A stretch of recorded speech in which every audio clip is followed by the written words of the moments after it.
जूतियाँ खाता हूँ तो क्या नहीं खाऊंगा? मैं तो खाऊंगा। एक बार बोलूं? शराफत से चुपके से आके तुम भी खाना खा लो, बहुत मजेदार खाना है। बोलो खाती हो? हाय हाय, बड़ा बेशरम आदमी है। अरे क्या करती हो, बुढ़ा आदमी अपने बाप को बेशरम बोलती हो? अरे मैं तुमको कह रही हूँ तुमको। वो चलेगा, वो तो मैं रोज सुनता हूँ। अभी भी चांस है, खा लो, बहुत टेस्टी खाना, कसम से बोलता हूँ, नहीं तो फिर मिलेगा नहीं।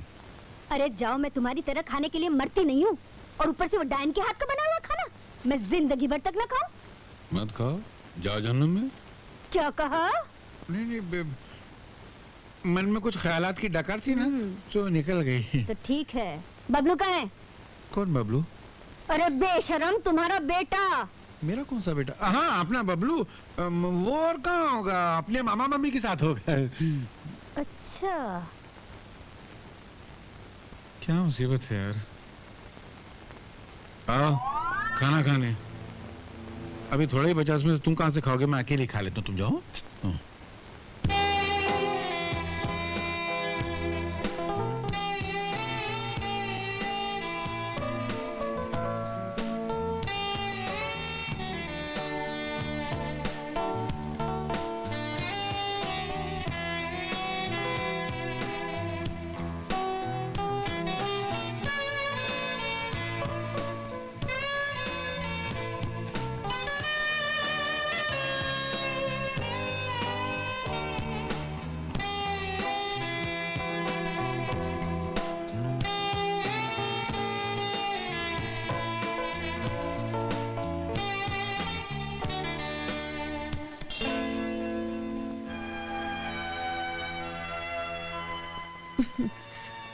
Excuse me darling.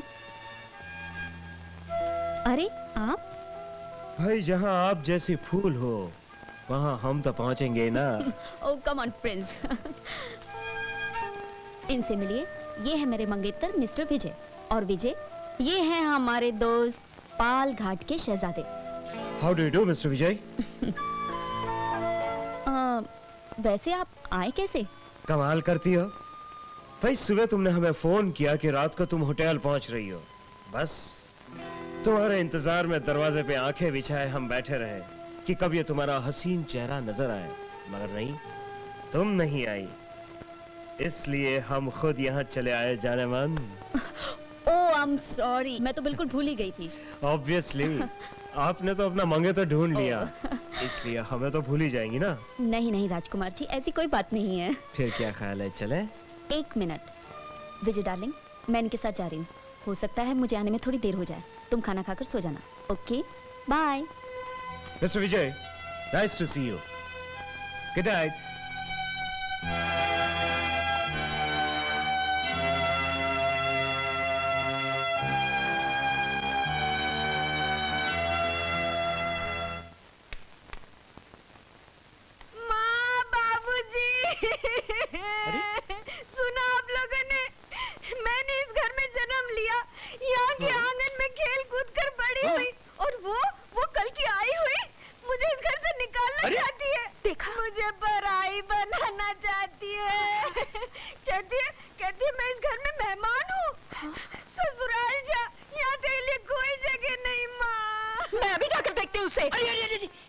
मार खाने जा रही हो? मैं अभी मामला ठीक किए देता हूँ। अमर, अमर!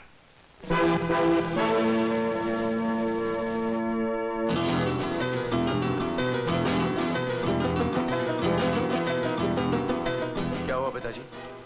क्यों शोर मचा रहे हैं? मैं पूछता हूँ कि ये सब क्या हो रहा है? जो हो रहा है मेरे ख्याल से ठीक ही हो रहा है। हाँ ठीक हो रहा है। कंचन इस घर की बेटी है, उसका भी इस घर में बराबर का हक है। फिर तुम्हारी पत्नी को क्या हक होता है उसको मेहमान कहने का? है? बात तो सीमा ने बिल्कुल ठीक कही है पिताजी। उसूलन जीजाजी और दीदी तो इस घर के मेहमान है ना। बिल्कुल नहीं, कंचन मेरी धन दौलत, घर बार और जायदाद की बराबर की हिस्सेदार है। ठीक है, अगर ऐसा ही है तो दीदी को इस घर का सदस्य बनकर रहना होगा और घर के तमाम कामकाज में हाथ बटाना होगा, और जो काम वो जीजाजी से करवाती है ना, वो उन्हें खुद करना होगा। क्या तुम्हारा कहने का मतलब कि मैं काम करूं और वो हाथ पे हाथ धरे बैठे रहेंगे? हा? जी नहीं कंचन दीदी, आज से बजरंगी भैया वो काम करेंगे जो उन्हें करना चाहिए। बिल्कुल ठीक। आज से घर का काम औरतें करेंगी और बाहर का काम मर्द करेंगे।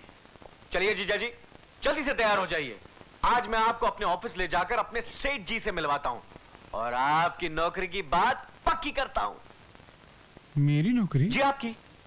अरे वाह, मैं 15 साल में पहली मरतबा बावर्ची खाने से निकल के बाहर की दुनिया में जा रहा हूँ। तो फिर जल्दी से तैयार हो जाइए। Get ready in 2 minutes. चलिए चलिए, कम ऑन। 2 मिनट कितना होता है मेरे को मालूम नहीं। चलिए ना जीजा जी। मुझे 1 कप चाय मिलेगी? 1 घंटा पहले ही तो पी थी। उस 1 घंटे को गुजरे हुए 5 घंटे हो गए। क्या? ठीक है ठीक है। देखी इस बरसात की कारस्तानी। ये इस घर पे कब्जा करके हम सबको यहाँ से बाहर निकालना चाहती है। धीरज रखो मालकिन, 10 लाख आने दो, मैं इसकी तो ऐसी की तैसी कर दूंगा। पिताजी मेरा हिस्सा ना भूलिएगा, 2 लाख रुपए। हाँ हाँ, ये देखो।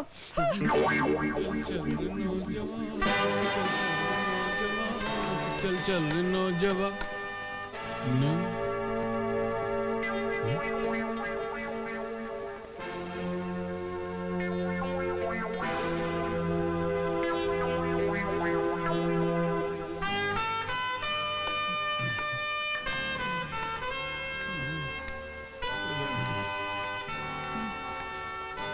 चलिए साले साहब, मैं तैयार हूँ।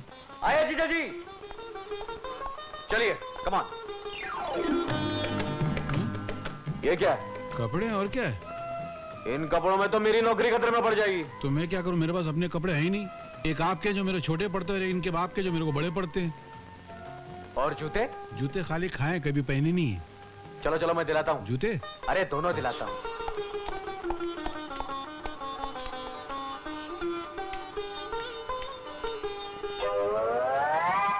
मैं आता हूँ, जाना नहीं। Bye bye.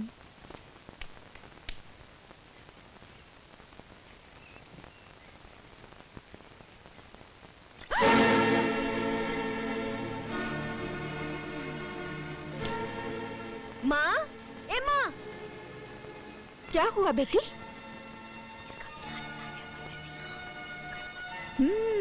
तब कहीं जाके वो सीधी होगी चुड़ैल।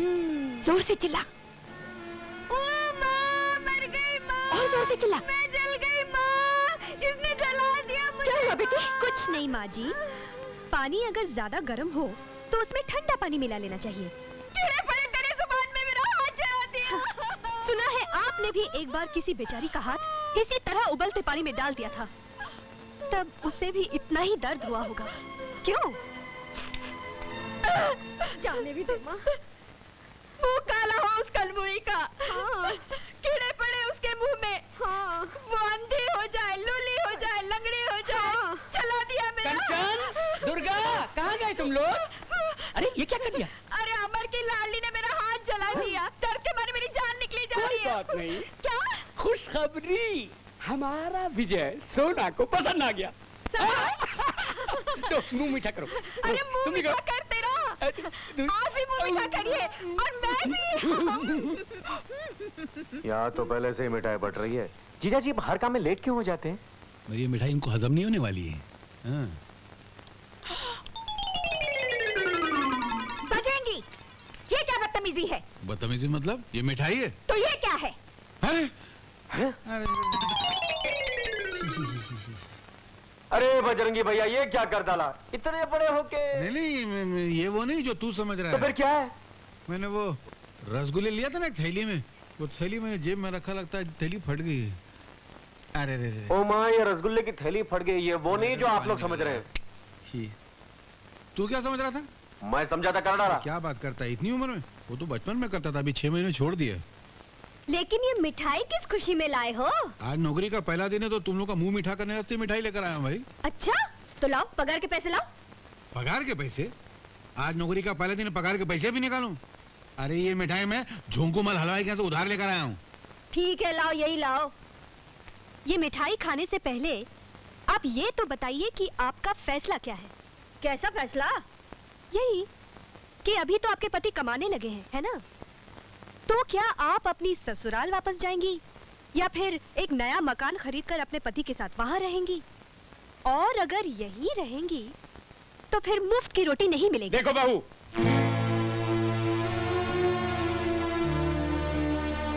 मैं बाद में देखूंगी, पहले आप मेरी बात सुनिए। आप आप दिन भर औरतों के बीच पड़े उनकी काना फूसी में साथ देते रहते हैं। आज से आप बाजार जाएंगे, भाजी तरकारी राशन लाना आज से आपका जिम्मा। नालायक, बुज़दिल, तू खड़ा खड़ा अपनी बीवी की बेहुदा बकवास को सुन रहा है और उससे कुछ नहीं कहता। अरे भगवान तुझ जैसी नालायक औलाद किसी को ना दे। पिताजी, अब लायक है या नालायक है, जो भी है, यही आपका इकलौता बेटा है और यही आपकी इकलौती बहू है। और वो जो आपका बड़ा बेटा था, मेरा मतलब विजय, वो तो आपने बेच डाला। बेच नहीं डाला, एक बहुत बड़े इज्जतदार घराने में शादी कर रहा हूं। तेरी तरह ऐसी बेहुदा लड़की के गले में नहीं बांध रहा उसे।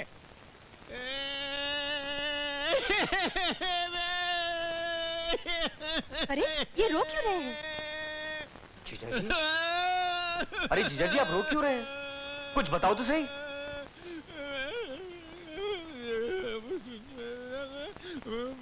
अच्छा, क्या कहा इन्होंने? वो क्या है कि ये कह रहे हैं कि इन्हें विजय भैया की पहली बीवी यानी हमारी भाभी और उनकी बच्ची की बहुत याद आ गई। इन लोगों ने उन पर बहुत जुल्म किया और बड़ी बेदर्दी से घर से बाहर निकाल दिया। बाद में उनका एक्सीडेंट हो गया और वो मर गए। क्या? हाँ। चुप हो जा बजरंगी। वो दोनों मर चुके हैं? हाँ। इसका मतलब है विजय भैया ऑलरेडी शादीशुदा है। हाँ। अच्छा, तो ये बात है। तो चलो अभी इसी वक्त ये सारी बातें विजय भैया के ससुराल वालों को बता देते हैं, वरना वो बेचारे खामखा विजय भैया को कुंवारा समझकर धोखा न खा जाएं। चलो चलो चलो चलो। माँ, अब क्या होगा? चलो चलो चलो बाहर जाके मना लेते हैं। अरे रुक जा बेटी, मेरी बात तो सुन। तू तो मेरी बेटी कैसी है ना? हाँ, तभी तो मैं द्वारका जी को खबर करने जा रही हूँ। क्यों जी? हाँ जी। अरे ना बेटी ना, इससे तेरा क्या भला होगा? घर का लाखों रुपए का नुकसान हो जाएगा। मेरा मतलब है लाखों की परवाह कौन करता है? विजय की जिंदगी फिर से बच जाएगी। आखिर वो तेरा जेठ है ना? अभी जाने भी दो, घर की इज्जत का सवाल है। ठीक है, आप सब कहते हैं तो मैं द्वारका जी को खबर नहीं करती, मगर एक शर्त पर। शर्त? आप सब लोगों को आज से घर का सारा काम करना पड़ेगा। करेंगे। बर्तन मांजने पड़ेंगे, मांजेंगे। खाना बनाना पड़ेगा, बनाएंगे। झाड़ू